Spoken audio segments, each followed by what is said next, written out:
ಕೇಂದ್ರದ ಯೋಜನೆಗಳಲ್ಲಿ ರಾಜ್ಯದ ಪಾಲು ಇದೆ. ಸಿದ್ದರಾಮಯ್ಯ ಅವರಿಗೆ ಬೇಕಾಬಿಟ್ಟು ಇನ್ವೈಟ್ ಮಾಡಿದ್ದು ಸರಿಯಲ್ಲ, ಶಿಷ್ಟಾಚಾರವನ್ನ ಉಲ್ಲಂಘನೆ ಮಾಡಿದ್ದೀರಾ ಅಂತ ರಾಜ್ಯ ಸರ್ಕಾರ ಈಗ ಆರೋಪ ಮಾಡ್ತಾ ಇದೆ. ಕೇಂದ್ರದವರು ಅದಕ್ಕೆ ತಿರುಗೇಟನ್ನು ಕೂಡ ಕೊಡ್ತಾ ಇದ್ದಾರೆ. ಓಕೆ, ಮುಂದಿನ ಸುದ್ದಿ ನೋಡ್ತಾ ಹೋಗೋಣ. ದೇಶದಲ್ಲಿ ಇದೀಗ ಹಿಂದ ಟಾರ್ಗೆಟ್ ಕಾಂಗ್ರೆಸ್ ಮಾಡ್ತಾ ಇದೆ ಅಂತ ಆರೋಪ. ಹೈಕಮಾಂಡ್ ಹಿಂದುಳಿದ ಸಮುದಾಯದ ಮತವನ್ನು ಸೆಳೆಯೋಕೆ ಮೆಗಾ ಪ್ಲಾನ್ ಮಾಡಿದ್ಯಂತೆ. ಕಾಂಗ್ರೆಸ್ ಹೈಕಮಾಂಡ್ಗೆ ಏಕಾಏಕಿ ಯೋಚನೆ ಬಂದಿದ್ಯಾಕೆ? ದೇಶದಲ್ಲಿ ಹಿಂದ ಟಾರ್ಗೆಟ್ ಮಾಡಿದೆ ಕಾಂಗ್ರೆಸ್.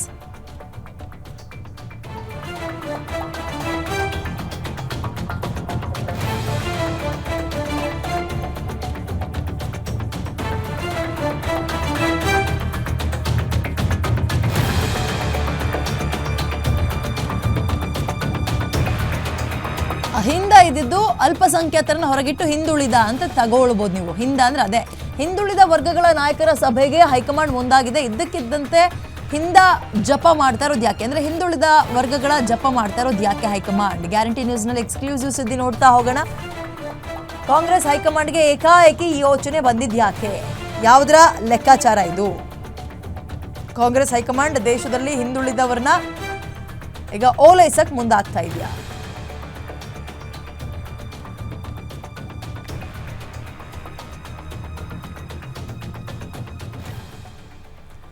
ರಾಜ್ಯದ ಅಹಿಂದ ಮಾಸ್ ಲೀಡರ್ ನೇತೃತ್ವದಲ್ಲಿ ಎಐಸಿಸಿಯ ಸಭೆ. ಸಿಎಂ ಸಿದ್ದರಾಮಯ್ಯ ನೇತೃತ್ವದಲ್ಲಿ ಎಐಸಿಸಿ ಒಬಿಸಿ ಘಟಕದ ಸಭೆಗೆ ಮುಂದಾಗ್ತಾ ಇದ್ದು, ಎಐಸಿಸಿ ಒಬಿಸಿ ಘಟಕದ ಸದಸ್ಯರಾಗಿದ್ದಾರೆ ಸಿದ್ದರಾಮಯ್ಯ.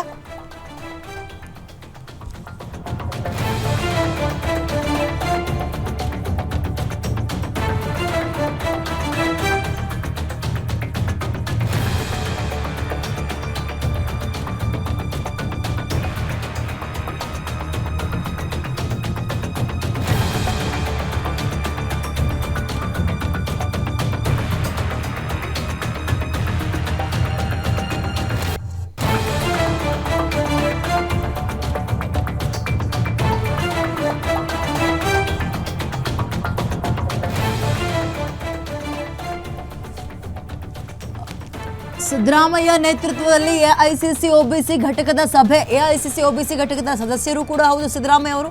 ಘಟಕದ ಪುನರ್ರಚನೆ ಬಳಿಕ ಮೊದಲ ಸಭೆ ಆಗ್ತಾ ಇದ್ದು, ಕರ್ನಾಟಕದಲ್ಲಿ 2 ದಿನಗಳ ಕಾಲ ಈ ಸಭೆ ನಡೆಯುತ್ತೆ.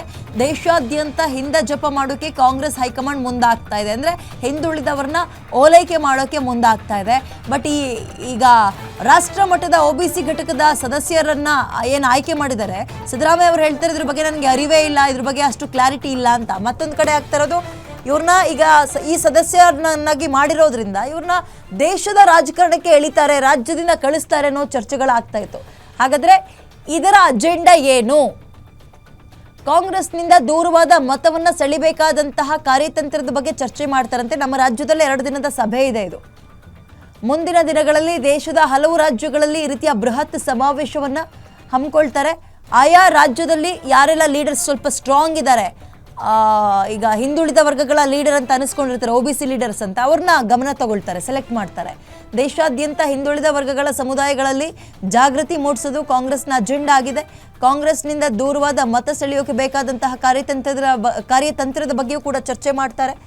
ಸೊ ಇದೀಗ ಬಿಜೆಪಿ ಯಾಕೆ ಈ ಸಂದರ್ಭದಲ್ಲಿ ಜಪ ಮಾಡ್ತಾ ಇದ್ದಾರೆ, ಹಿಂದುಳಿದ ವರ್ಗದವರ ಜಪ ಅಂತ ನೋಡೋದಾದ್ರೆ, 3 ಲೋಕಸಭಾ ಚುನಾವಣೆಯಲ್ಲಿ ಕಾಂಗ್ರೆಸ್ಗೆ ಹಿನ್ನಡೆ ಆಯಿತು, ಬಿಜೆಪಿಗೆ ಪ್ಲಸ್ ಆಯಿತು. ಹೀಗಾಗಿ ಕಾಂಗ್ರೆಸ್ನಿಂದ ದೂರವಾದಂತಹ ಸಮುದಾಯಗಳನ್ನು ಸೆಳೆಯೋಕೆ ಈ ರೀತಿಯ ಮೀಟಿಂಗ್ ಮಾಡೋದ್ರಿಂದ ಪ್ಲಾನ್ ಮಾಡ್ತಾ ಇದ್ದಾರೆ. ಹಿಂದುಳಿದ ಫಾರ್ಮುಲಾ ಯಶಸ್ವಿಯಾಗಿದೆ. ಅಂತಹ ರಾಜ್ಯದಲ್ಲೇ ಮೊದಲ ಸಭೆ ಅಂದ್ರೆ ನಮ್ಮ ರಾಜ್ಯದಲ್ಲಿ. ಅದು ಯಾರು ಲೀಡರ್ ಅಥವಾ ನಾಯಕತ್ವವನ್ನು ವಹಿಸ್ಕೊಳ್ತಾ ಇರೋದು? ಸಿದ್ದರಾಮಯ್ಯ ಅವರು. ರಾಷ್ಟ್ರ ಮಟ್ಟದಲ್ಲಿ ಒಬಿಸಿ ಸಂಘಟನೆಯನ್ನ ಚುರುಕು ಮಾಡೋಕೆ ಕಾಂಗ್ರೆಸ್ ಈಗ ನಿರ್ಧಾರ ಮಾಡಿದೆ. ಬೆನ್ನಲ್ಲೇ ದೇಶದ ಮೂಲೆ ಮೂಲೆಯಲ್ಲೂ ಕೂಡ ಯಾಕೆ ಕಾಂಗ್ರೆಸ್ಗೆ ಹಿನ್ನಡೆಯೋ ಕಾರಣ ಏನು? ಹಿಂದುಳಿದವರ ಕೋಪಕ್ಕೆ ಅಥವಾ ಅಸಮಾಧಾನಕ್ಕೆ ಏನು ಕಾರಣ? ಅದನ್ನು ಶಮನ ಮಾಡೋದು ಹೇಗೆ? ಹಾಗಾಗಿ ಹಿಂದುಳಿದವರ ಜಪ ಮಾಡೋಕ್ಕೆ ಕಾಂಗ್ರೆಸ್ ಮುಂದಾದಂಗೆ ಕಾಣಿಸ್ತಾ ಇದೆ. ಸೊ ಅದರ ಮೊದಲ ಸ್ಟೆಪ್ ನಮ್ಮ ರಾಜ್ಯವನ್ನು ಆಯ್ಕೆ ಮಾಡಿದ್ದಾರೆ. ಸಿದ್ದರಾಮಯ್ಯ ಅವರ ನೇತೃತ್ವದಲ್ಲೇ 2 ದಿನಗಳ ಕಾಲ ಸಭೆಯನ್ನು ಮಾಡ್ತಾರೆ. ಹೇಗಿರುತ್ತೆ ಸಭೆ ಅನ್ನುವಂತಹ ಔಟ್ಪುಟ್ಟನ್ನು ಕಾದು ನೋಡೋಣ ನಾವು.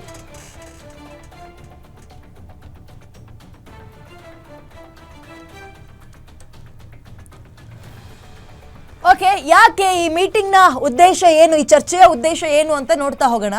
ಕಾಂಗ್ರೆಸ್ ಜೊತೆಯಲ್ಲೇ ಇರುವಂತಹ ಅಲ್ಪಸಂಖ್ಯಾತ ಮತದಾರರು ಅಂದ್ರೆ ಕಾಂಗ್ರೆಸ್ ಜೊತೆಗೆ ಇದ್ದಾರೆ. ಆದರೆ ಕಳೆದ 2 ಚುನಾವಣೆಗಳನ್ನು ಗಮನಿಸಿದಾಗ ಹಿಂದುಳಿದ ವರ್ಗದ ಮತಗಳೇನಿದ್ದಾವೆ ಅವು ಸ್ಪ್ಲಿಟ್ ಆಗಿದ್ದಾವೆ, ಛಿದ್ರ ಆಗಿದೆ. ಬಿಜೆಪಿ ಕಡೆಗೂ ಹೋಗಿದ್ದಾವೆ, ಬೇರೆ ಬೇರೆ ಅಲ್ಲಿನ ಲೋಕಲ್ ಪಾರ್ಟಿಗಳ ಕಡೆಗೂ ಹೋಗಿದ್ದಾವೆ. ಕಾಂಗ್ರೆಸ್ ಕೈ ಹಿಡಿದಿಲ್ಲ ಅನ್ನುವಂಥದ್ದು ಗೊತ್ತಾಗಿತ್ತು. ಅದರಲ್ಲೂ 2019 ಎಲೆಕ್ಷನ್ ಯಾವಾಗಾಯಿತು, MP ಎಲೆಕ್ಷನ್ನು, ಆಗ ಬಿಜೆಪಿ ಪರವಾಗಿ ಹಿಂದ ಮತಗಳು ಚಲಾವಣೆ ಆಗಿರೋದು ಕ್ಲಾರಿಟಿ ಸಿಕ್ತು. 2004ರಿಂದ 9 ತನಕ OBC ಕೈ ಹಿಡಿದಿದ್ದಂತಹ ಹಿಂದ ಮತಗಳು, ಆಗ ಹಿಂದ ಮತಗಳಿಂದ ಕೇಂದ್ರದಲ್ಲಿ UPA ಸರ್ಕಾರ ರಚನೆಯಾಗಿತ್ತು. 2014 ಯಾವಾಗಾಯಿತು, ದೇಶಾದ್ಯಂತ ಮೋದಿಯ ವರ್ಚಸ್ಸು ಜಾಸ್ತಿ ಆಯಿತು. ಆಗ ಈ ಹಿಂದುಳಿದಂತಹ ಸಮುದಾಯ ಮತ ವಿಭಜನೆ ಆಯಿತು. ಬಿಜೆಪಿ ಕಡೆ ಅಂದರೆ NDA ಕಡೆ ಸ್ವಲ್ಪ, ಉಳಿದಂಥದ್ದು ಕಾಂಗ್ರೆಸ್ ಕಡೆ ಉಳ್ಕೊಳ್ತು. ಹಾಗಾಗಿ ಹಿಂದ ಸಮುದಾಯ ಮತ ವಿಭಜನೆ ಆಗ್ತಾ ಇರೋದನ್ನ ತಪ್ಪಿಸೋಕೆ ಅಥವಾ ಅದನ್ನ ಮತ್ತೆ ಕ್ರೋಢೀಕರಣ ಮಾಡೋಕೆ ಈ ಒಂದು ತಂತ್ರ ಅಂತ ಹೇಳಲಾಗ್ತಾ ಇದೆ. ಬಿಜೆಪಿ ಪರ ಹಿಂದ ಸಮುದಾಯ ಹೋಗಿದ್ದಕ್ಕೆ ಕಾಂಗ್ರೆಸ್ಗೆ ಸೋಲು ಹಲವು ಕಡೆ ಆಗಿದೆ. ನಮ್ಮ ರಾಜ್ಯವನ್ನು ಹೊರತುಪಡಿಸಿದ್ರೆ ಹಿಂದುಳಿದಂಥವರು ಕಾಂಗ್ರೆಸ್ ಪರವಾಗಿ ನಿಂತಿರುವಂಥದ್ದು ಬಹಳ ಕಡಿಮೆ. ಇತ್ತೀಚೆಗೆ ಗಮನಿಸಿದಾಗ ಬಿಜೆಪಿ ಪರ ವಾಲಿದ್ದಾರೆ. ಹಾಗಾಗಿ ಬಿಜೆಪಿ ಪರ ಹಿಂದ ಸಮುದಾಯ ಹೋಗಿದ್ದಕ್ಕೆ ಕಾಂಗ್ರೆಸ್ಗೆ ಸೋಲಾಗಿದೆ. 3 ಲೋಕಸಭಾ ಚುನಾವಣೆಯಲ್ಲಿ ಕಾಂಗ್ರೆಸ್ಗೆ ಹಿನ್ನಡೆಯಾಗಿದೆ. ಬಿಜೆಪಿಗೆ ಅದು ಪಾಸಿಟಿವ್ ಆಗಿತ್ತು, ಪ್ಲಸ್ ಆಗಿತ್ತು. ಹೀಗಾಗಿ ದೂರವಾಗಿರುವಂತಹ ಸಮುದಾಯಗಳನ್ನು ಸೆಳೆಯೋಕೆ ಈ ಪ್ಲಾನ್ ಅಂತ ಇದ್ದಾರೆ. ಹಿಂದುಳಿದ ಫಾರ್ಮುಲಾ ಯಶಸ್ವಿಯಾಗಿದೆ ಎಲ್ಲಿ, ನಮ್ಮ ರಾಜ್ಯದಲ್ಲಿ. ಹಾಗಾಗಿ ನಮ್ಮ ರಾಜ್ಯವನ್ನೇ ಮೊದಲಿಗೆ ಆಯ್ಕೆ ಮಾಡಿಕೊಂಡು ಇಲ್ಲಿ ಸಭೆ ಮಾಡ್ತಾ ಇದ್ದಾರೆ. ಯಾರೆಲ್ಲ ಭಾಗಿಯಾಗ್ತಾರೆ ಅನ್ನುವಂಥದ್ದನ್ನು ಕೂಡ ನಿಮ್ಮ ಗ್ಯಾರಂಟಿ ಸ್ಕ್ರೀನ್ನಲ್ಲಿ ಗಮನಿಸ್ತಾ ಇದ್ದೀರಿ. OBC ನಾಯಕತ್ವವನ್ನು ಸಿದ್ದರಾಮಯ್ಯ ಅವರೇ ವಹಿಸಿಕೊಳ್ತಾರೆ. ಅವರ ನೇತೃತ್ವದಲ್ಲೇ ಮೊದಲ ಸಭೆ ರಾಜ್ಯದಲ್ಲಿ 2 ಸಲ ಆಗುತ್ತೆ, 2 ದಿನಗಳ ಕಾಲ. ರಾಷ್ಟ್ರ ಮಟ್ಟದಲ್ಲಿ OBC ಸಂಘಟನೆಯನ್ನು ಚುರುಕುಗೊಳಿಸೋಕೆ ಈಗ ಕಾಂಗ್ರೆಸ್ ನಿರ್ಧಾರ ಮಾಡಿದ್ದು. ಹಿಂದ ಅಂದರೆ ಅಲ್ಪಸಂಖ್ಯಾತರಿಗೆ ಕಾಂಗ್ರೆಸ್ ಬಿಟ್ಟು ಬೇರೆ ದಾರಿ ಇಲ್ಲ. ಅವ್ರಿಗೆ ಗೊತ್ತು ಏನು ಮಾಡಿದ್ರು ಅಲ್ಪಸಂಖ್ಯಾತರು ನಮ್ಮ ಜೊತೆ ಉಳ್ಕೊಳ್ತಾರೆ ಅಂತ. ಬಟ್ ಈಗ ಚೂರಾಗಿರುವಂಥದ್ದು ಅಥವಾ ಆ ಕಡೆ ಸ್ಪ್ಲಿಟ್ ಆಗಿರುವಂತಹ ಮತಗಳು ಹಿಂದುಳಿದವರು, ಅದನ್ನ ವಾಪಸ್ ರೀಗೇನ್ ಮಾಡೋಕೆ ಇದು ತಂತ್ರ.